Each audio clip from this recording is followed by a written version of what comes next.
सबको जय यीशु की। प्रभु क्रिस्त में प्यारे भाइयों बहनों, नवजीवन का संदेश इस शीर्षक के अंतर्गत प्रतिदिन का जीवंत वचनों को सुनने के लिए, उस पर मनन चिंतन करते हुए अपने जीवन में अमल करने के लिए मैं आप सभी लोगों का हार्दिक स्वागत करता हूं।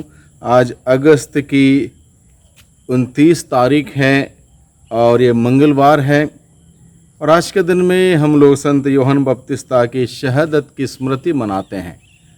संत यूहन्ना बपतिस्ता की शहादत की स्मृति मनाते वक्त मुख्य रूप से मैं 6 अलग अलग बिंदुओं को लेकर आप सभी लोगों के साथ मनन चिंतन करना चाहता हूं, बातचीत करना चाहता हूं। तो इसमें से पहली बात यह है कि सत्य शक्तिशाली है, सत्य कभी डूबता नहीं है और सत्य हमेशा बना रहता है।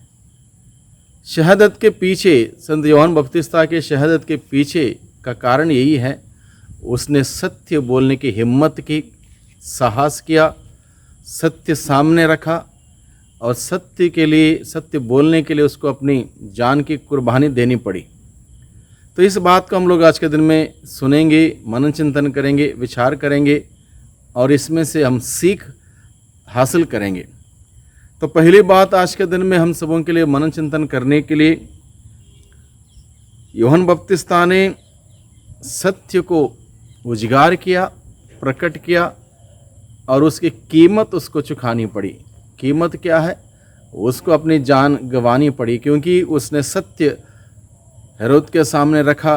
क्योंकि हेरोद ने अपने भाई की पत्नी हेरोदियस को अपनी पत्नी के रूप में ले लिया था, जो कि नैतिक मूल्यों के अनुसार, ईश्वर के दृष्टि के अनुसार और समाज के दृष्टि के अनुसार गलत था। और इस गलत बात को, इस पापमय इस व्यवहार को यूहन्ना बपतिस्ता ने हेरोद के सामने रखा। हालांकि हेरोद को मालूम था कि वो गलत है, लेकिन उसने ऐसा कुछ तुरंत कदम नहीं लिया। धीरे धीरे धीरे उसने यूहन्ना बपतिस्ता का सिर तक कटवाया। यानी इस प्रकार से यूहन्ना बपतिस्ता को सत्य बोलने की कीमत चुकानी पड़ी। आज के ज़माने में भी जहाँ हर जगह पर हम लोग देखते हैं अंधकार और असत्य का बोलबाला है, ऐसे परिवेश में जहाँ हम लोग सत्य को सामने रखते हैं या सत्य बोलते हैं, सत्य पर आधारित जीवन जीते हैं, वहाँ उस व्यक्ति को अलग अलग प्रकार के तकलीफ़ का सामना करना पड़ सकता है, पड़ रहा है। लेकिन हम हिम्मत ना हारें, क्योंकि सत्य कभी डूबेगा नहीं, सत्य कभी हारेगा नहीं, सत्य कभी कोई पराजित नहीं कर सकता। सत्य अपने आप में शक्तिशाली है, सत्य हमेशा स्वतंत्र बनाता है। दूसरी बात आज के दिन में हम सबों के लिए मनन चिंतन करने के लिए है, मॉरल इश्यू का बात है। मॉरल इश्यू यानी कि यूहन्ना बपतिस्ता ने कहा कि ये मॉरली सही नहीं है। राजा से कहा, जैसा तुम्हारा जीवन इस वक्त ये इमोरल जीवन है, यानी कि अनैतिक जीवन है, ईश्वर की दृष्टि से उचित नहीं है, ये पापमय जीवन है, ये बुराई का जीवन है। लेकिन इस बात को राजा के सम्मुख रखने के बावजूद राजा ने इस बात को गंभीरता से नहीं लिया। यानी कि एक प्रकार से जो लोग इमोरल जीवन बिताते हैं, मैं समझता हूँ अश्लीलता का, वासना का जीवन बिताते हैं, वो लोग इस चीज़ को गंभीरता से नहीं लेते हैं। ये गंभीर विषय था, यूहन्ना बपतिस्ता ने राजा के सामने रखा, लेकिन इसकी परवाह नहीं की।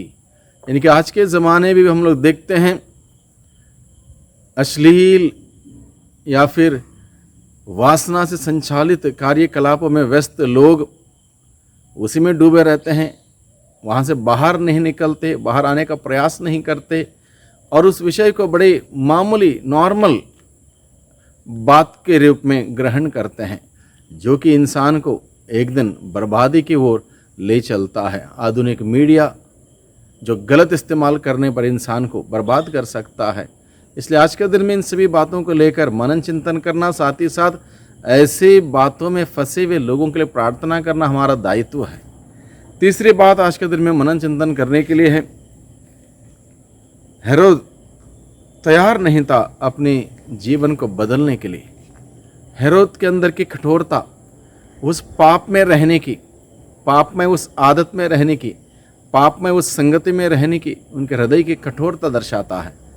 यानी कि आज भी लोग जो बुराई में हैं, पाप में हैं, पाप में आदतों में हैं, उनको सच्चाई सामने रखी जाए, वो उस पाप में बुराई से, संगति से, आदतों से बाज नहीं आते, वो उसको छोड़ नहीं पाते, दूर हट नहीं पाते, यानी कि उस पाप में ही मरना पसंद करते हैं लोग, लेकिन वहाँ से हटना पसंद नहीं करते। हेरोद के साथ यही होता है, वो कठोर दिल का था, वो अपने जीवन को बदलता नहीं है, सुधार नहीं लाता, परिवर्तन नहीं लाता। आज के ज़माने भी लोग हम देखते हैं इस प्रकार के लोग जो पाप के गहरे गर्त में फंसे पड़े हैं, वो बाहर आने के लिए ना ही प्रयास करते हैं, ना कोशिश करते हैं, ना किसी की मदद मांगते हैं, ना किसी प्रकार से इसमें इंटरेस्टेड है। ऐसे परिवेश में हम लोग जीते हैं, तो हम लोग अपना ध्यान रखें, अपने साथ जुड़े हुए लोगों का ख्याल रखें, ध्यान रखें, एक दूसरे की मदद करें कि हम पाप से दूर रहें। चौथी बात आज के दिन में मनन चिंतन करने के लिए हम सबों के लिए है, हेरोद अपना पावर दिखाता है। राजा अपना पावर दिखाते हुए क्या करता है, जब हेरोदियस के बेटे ने नृत्य किया, हेरोद घोषित करता है, जो चाहे मांगो, मैं अपने आदि संपत्ति क्यों ना मैं तुमको दे दूंगा, और इस प्रकार का ऐलान करता है। यानी कि अपना पावर दिखाता, अपनी ताकत दिखाता, अपनी शक्ति दिखाता है, जो कि राजा को ऐसा नहीं करना चाहिए था। राजा को दूसरों के प्रति सहानुभूति, करुणा, दया, प्रेम व्यक्त करना चाहिए था, लेकिन राजा ने ऐसा एक ऐलान कर दिया, अपना पावर को गलत इस्तेमाल करते हुए किसी की जान उसने ले ली। और इस प्रकार से जब इंसान पावर क्रेजी होता है, इस बात पर हमें मनन चिंतन करने की ज़रूरत है कि हम गलत इस्तेमाल करने पर पावर को दूसरों को कहाँ तक, किस हद तक नुकसान पहुंचा सकते हैं, इस बात पर हमें मनन चिंतन करने की, विचार करने की ज़रूरत है। पांचवी बात है आज के दिन में मनन चिंतन करने के लिए, हेरोदियस एक मौका ढूंढती है कि यूहन्ना बपतिस्ता को कब, कहाँ, कैसे फंसाएं।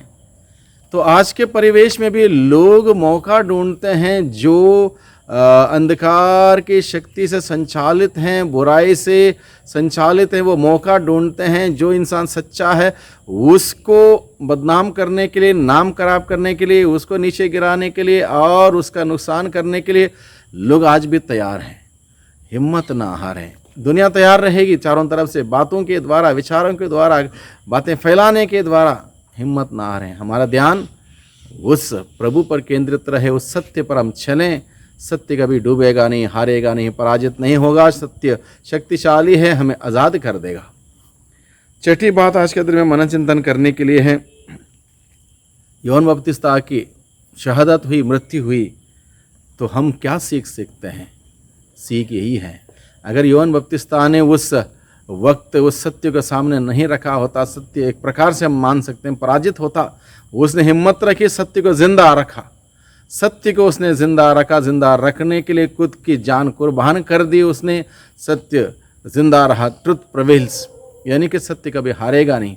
जब सत्य का सामना करते हैं, सत्य बोलते हैं, सत्य के अनुसार जीवन बिताते हैं, सत्य के अनुसार हमारा जीवन है, सत्य हमें आज़ाद कर देगा। शरीर एक दिन मर जाएगा, लेकिन हम आज़ाद रहेंगे ईश्वर के सम्मुख, हम आज़ाद रहेंगे, हर प्रकार की बुराई से दूर रहेंगे, कोई अंधकार की शक्ति हमारे जीवन में आक्रमण नहीं कर पाएगी। और जो सत्य पर आधारित जीता है वो कभी नहीं मरेगा। वो सत्य का वादा है प्रभु यीशु का, सत्य तुम्हें आज़ाद कर देगा। हम पूर्ण रूप से आज़ादी के साथ पिता परमेश्वर के उपस्थिति में, सानिध्य में हम जीवन बिता पाएंगे। आइए आज के दिन में हम लोग विशेष रूप से प्रार्थना करें।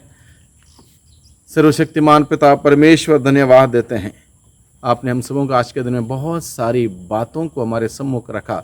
यूहन्ना बपतिस्ता के शहादत के इस स्मृति दिवस को मनाने के संदर्भ में हमसे भी अपने अपने जीवन पर अनेक बातों को लेकर मनन चिंतन कर सके। हमें हिम्मत और साहस प्रदान कर, और इन बातों पर मनन चिंतन करते हुए हम आपके सम्मुख एक बेहतर सुंदर जीवन बिता सके। जो हमारे जीवन में परिवर्तन लाना है, उस परिवर्तन लाने के लिए हम निरंतर प्रयासरत रहें और आप हमारी मदद करते रहें। दुआ करते हैं उद्धारकर्ता यीशु मसीह के नाम से, आमीन।